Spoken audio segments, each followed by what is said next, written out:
And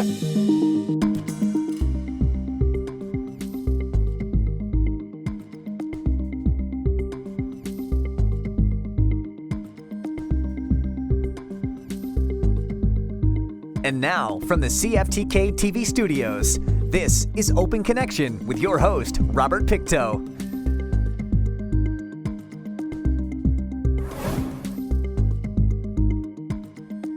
Welcome to Open Connection. I'm your host, Robert Pictou. Isabel McKenzie has over 20 years' experience working with seniors in home care, licensed care, community services, and volunteer services. Isabel led BC's largest not-for-profit agency, serving over 6,000 seniors annually. Prior to her appointment as Seniors Advocate, Isabel served on a number of national and provincial boards and commissions. On today's Open Connection, Isabel McKenzie. I've been spending the last couple of years really immersed in the issues related to what was happening to seniors during COVID, certainly in long-term care, out in the community. How were we getting things to seniors, certainly at the beginning of the pandemic when everybody was told, stay home, don't go out, and looking at how we were going to be able to get services to those seniors. Learning this new technology called Zoom. I'm not a technological person by nature, so that was all new to me, and these podcasts and all the rest of that we've all learned a lot about over the last couple of years. But what I've also really, really missed is getting out and engaging directly with people and starting to do that again. It's like you don't realize how much you miss the sunshine until the sun shines.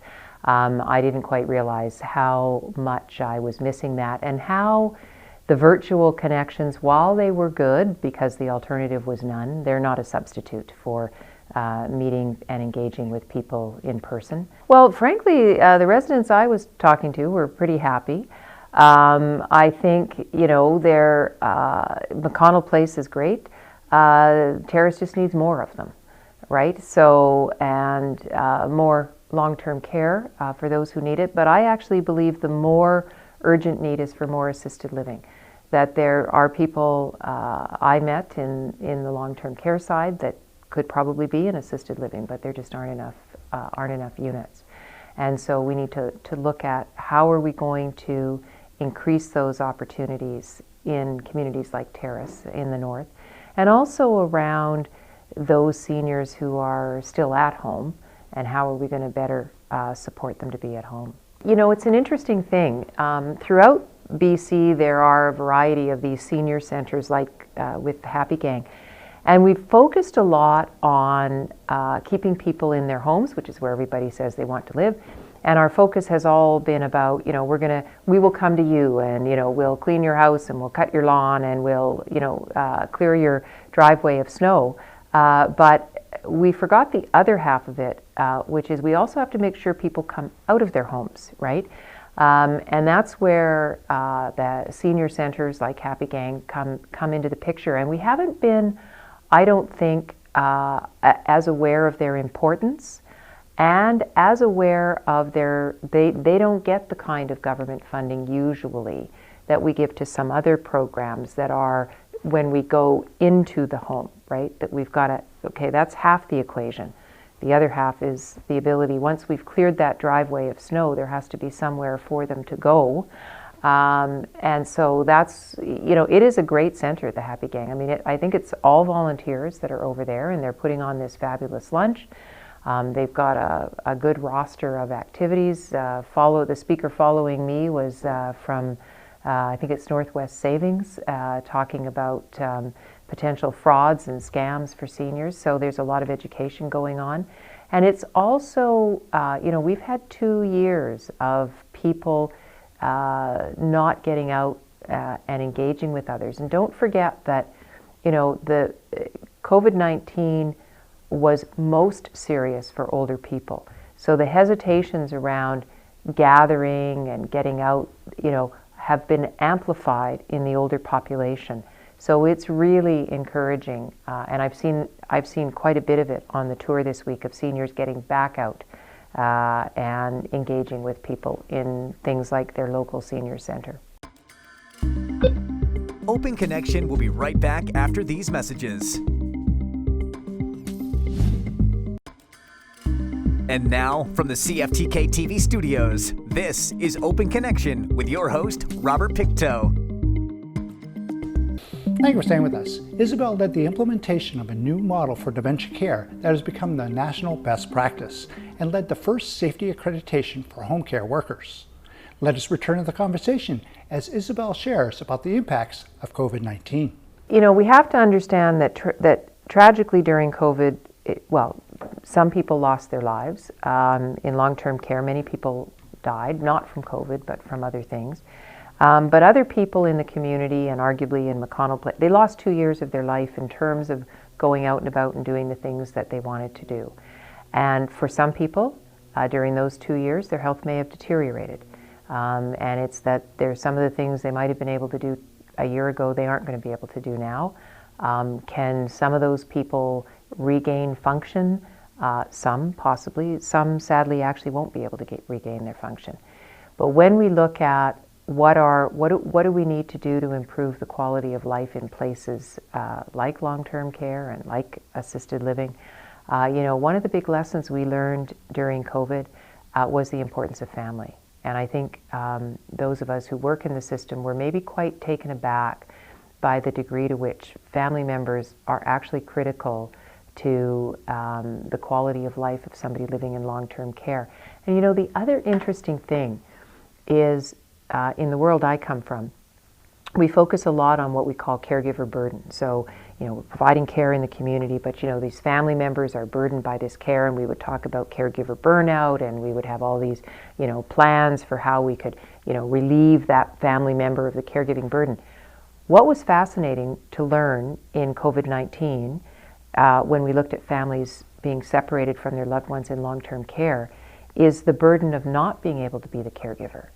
So what was fascinating for me was to hear from these family members around their stress because they couldn't provide the care. We were more accustomed to hearing the stress from the ones who were having to provide the care all the time in the home. And then, okay, well, we'll move into long-term care and my loved one will be cared for. Well, there are many family members for whom that ability to provide some care for their loved one in long-term care is really important to them. And the person receiving the care, it's obviously very important to them as well. But these family members, we did a survey and about 14,000 family members responded, and about 8,000 of them wrote stories about their impact. And it's devastating to read those stories and realize that, there's been many victims of COVID. And some of the victims aren't because they got COVID, but it's because of the consequences that they suffered as a result of the pandemic. And I think that applies to some of these family members that were separated from their loved ones, or even if they weren't separated, that very, very restricted ability for a year. We have to remember that for a year, a mom who had 2 daughters only got to see one of the daughters. Certain people had to make decisions. We'd never experienced anything like this before. You're prepared for things on paper. When reality hits, all of your scenarios aren't exactly as you anticipated, and sometimes people don't do exactly what you thought they were going to do, and all of those kinds of things. So that's one set of issue in the pandemic. And I think overall, we did pretty well, right? I think, there'll be periods of time when we think we didn't do well, but overall, I think that we did do pretty well. When it comes to seniors, actually, I do think the government did a good job in the sense that, when it first hit, there was great concern about seniors. Significant resources, which is our polite word for money, was directed towards this Safe Senior Strong Communities program, expanding 211, so a senior living in Terrace could call 211 and get connected with somebody who would get them their groceries or their medications. Remember, during that first 3 months of the pandemic, people, particularly seniors, were told, don't go out, right? Stay at home, we'll bring everything to you, and don't. So that was a very intense time. Lots of resources put there. In terms of long-term care, the government certainly dedicated a lot of resources. They took the approach, okay, we'll put the money in that we need right now. there's some issues, we'll sort them out later, and the later is now, the later chickens have come home to roost, and we're going to have to sort some things out. But I think, and the community, what I think was so heartwarming was in every community, and arguably not just in British Columbia, but across Canada and arguably even around the world, I guess. But in my part where I know British Columbia, people were absolutely committed to keeping seniors safe. I mean, you know, everybody, you know, how can I, you know, go check on your neighbor, your family member, get them the food, the groceries. When we initiated this program, Safe Seniors, and we stood up this, you know, call 211 if you want to help or need help, the phone lines crashed from people phoning to help, more than people needing help, right? Tens of thousands of British Columbians stepped up and said, I want to help the seniors in my community. And when the chips were down, when seniors were threatened, we showed that we really care. And I think that was very, very heartwarming. Open Connection will be right back after these messages. And now, from the CFTK-TV studios, this is Open Connection with your host, Robert Pictou.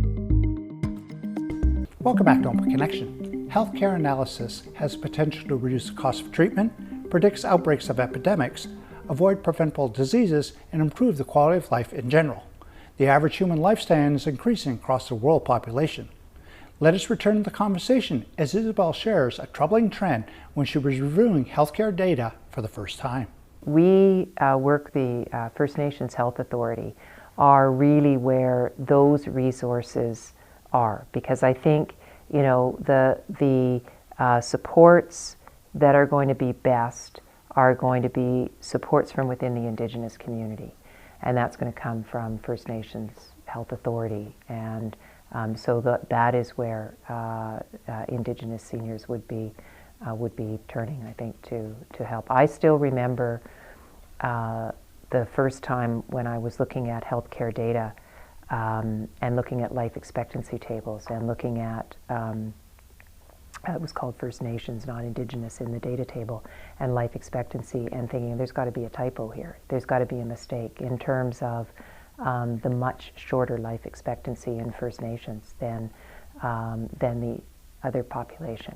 That gap has narrowed a bit, but it's still a fairly significant gap. So there's two big gaps that I see that you know, continuing in the discussions with the government. So around this assisted living or seniors independent living, whatever you want to call it, the idea of people sort of in their apartment, one or two meals in common. Some of them may have care needs, some of them may not have care needs, but generally the big driver is they've lost their spouse or they've never had a spouse and they're alone and this is where they want to live. And having that be affordable, that is a big gap I see. For people who can afford it and who live in the Lower Mainland or Southern Vancouver Island, it's there for them. For people who might be able to afford it and they live in Terrace, it's actually not even, it doesn't matter, it's not here. And if you can't afford it, it's absolutely not here. So that's a big gap, right? So having a sufficient amount of this assisted living that is subsidized. The other big gap is supporting people to do those things that they used to be able to do themselves that they can't do anymore. So whether we call it, you know, in the old days we might have called it homemaking services, and we call it, you know, healthcare services, but at the end of the day, it's things where it's not medical care per se, it's help. So, you know, often it starts with, I can't really clean my place anymore. Then, you know, I'm a little bit nervous taking a bath or a shower with nobody else around. I can probably get myself in and out, but I'm terrified of falling. I need somebody here. My vision is going. I can't prepare meals for myself anymore. That sort of continuum. We have, on paper, services to help with all of that. But the reality in the translation of what's on the paper is it's not working for a lot of people. There's some people, absolutely it works for, but there's a lot of people, either those services aren't in their community, or they're on a waiting list, or it costs too much. I mean, even modest income BC seniors have to pay for their home support services, and they have to pay a lot. When you read the fine print, it's really about these dental clinics. It's a good thing, right? I mean, it's going to increase the capacity of some of these dental clinics, most of which are in the Lower Mainland. But what we need is an actual dental program where you can go to the dentist in your community and you can get the dental work you need, and whether or not you can afford it is not relevant. That if you cannot afford it, those costs will be covered for you. That isn't what we have in BC. It is one of the issues my office hears about the most. So it is, I need a root canal, I need bridge work, I need dentures, I need my dentures replaced. There's no provincial program to support that. The federal government has announced a dental program. It's focused first, in the first year, on children, and then in the second year on seniors and people with disabilities. So we will see what that looks like, and hopefully it's going to look more like what we need for a dental program, right? Which is the dental bills will get covered for necessary dental work. We just did a survey of our lowest income seniors in BC, and obviously, their ability to cover emergency dental work. We said, could you cover $1,000 emergency cost if you had one? No. Well, not everybody. Some felt obviously they could, but most felt that no, they wouldn't be able to do that. And a lot of dental bills are in the hundreds and some are in the thousands of dollars. Open Connection will be right back after these messages. And now, from the CFTK-TV studios, this is Open Connection with your host, Robert Pictou. 1 in 5 Canadian families cannot afford the prescription medications because of their costs. This means Canadian families are forced to make difficult choices every month, such as choosing between food, rent, or medication. In this final segment of Open Connection, Isabel shares her thoughts. BC has a version of a prescription program, although I was hearing from a woman at the lunch today about her challenges even with our program. So the program we have now basically says we expect you to spend 3% of your net income on your medications, and then whatever there is over that, we'll pay the rest. And for a lot of people that works and arguably is reasonable. But for some people, they have a lot of other medical costs that they also need to pay for out of that income in addition to the medications, and it doesn't work in that case. The federal government program will be interesting to see. They're going to wrestle with, a choice, which is they could do a version of the BC program, which is you have a wide list of drugs, but you have a copay and deductible system, or you have no copay or deductible or income testing, but then you would probably have a very small list of medications that are covered. I think, the idea that everybody's going to get any medication they want totally free, I don't think that is going to happen. One of the things that is interesting to note, because my office monitors this, is that I think it's 68% of the drug costs for seniors are actually paid for by the seniors themselves, sometimes directly and sometimes through their benefit program. But the government Fair Pharmacare program, and it's there as the safety net, it's actually not paying for the majority of the prescription drug costs of seniors. What I would like people to obviously think about is make sure, if you're over 65, that you're aware of everything that is available for you. There is a BC Seniors Guide. A lot of people are unaware. I was just talking to a woman at lunch today whose income is extremely modest, and whose rent is, to be fair, modest, but she didn't know about the Shelter Aid for Elderly Renters program, the SAFER program. And she probably will benefit from it. Maybe not by a lot, but at her income, $20 extra a month would be quite welcome. Property tax deferral for people who are homeowners, to realize that if you're over actually 55, If you own your property and pay property tax, you can defer that, and then the provincial government will pay it to your local government on your behalf. They will collect it back. It's not a gift, but they're not going to do that until the property is the title transfers, and they're never going to come and take your house away and ask for it. So people, that's just an example. There's a lot of other programs and supports out there. So the Seniors Guide, you can call my office. You can get it online. Local MLA's offices, local MP's offices, they will also carry copies of the BC Seniors Guide. City Hall probably has a copy of the Seniors Guide. Seniors overwhelmingly are active and engaged, right? So we focus a lot on the issues and the problems, and we create a lot of stereotypes, some out of convenience, that really don't bear scrutiny, right? The vast majority of seniors, even those over 85, we just had the recent Statistics Canada data, 77% of people 85 and older still live in their own home, right? So, living independently. Active and engaged in the sense of volunteering. So seniors are the most prolific volunteers in terms of the age of people out there. And communities, who's helping the seniors? Other seniors, right? Who's driving to the medical appointments? Who's running the Happy Gang Senior Center is a group of seniors, right? To remember that. And even dementia, it's an interesting thing. There's some people have this impression that, you live long enough, you're going to develop dementia. When you look at seniors, only 6% have dementia, and even at age 85, because it absolutely is a neurological disease which increases in probability as you age.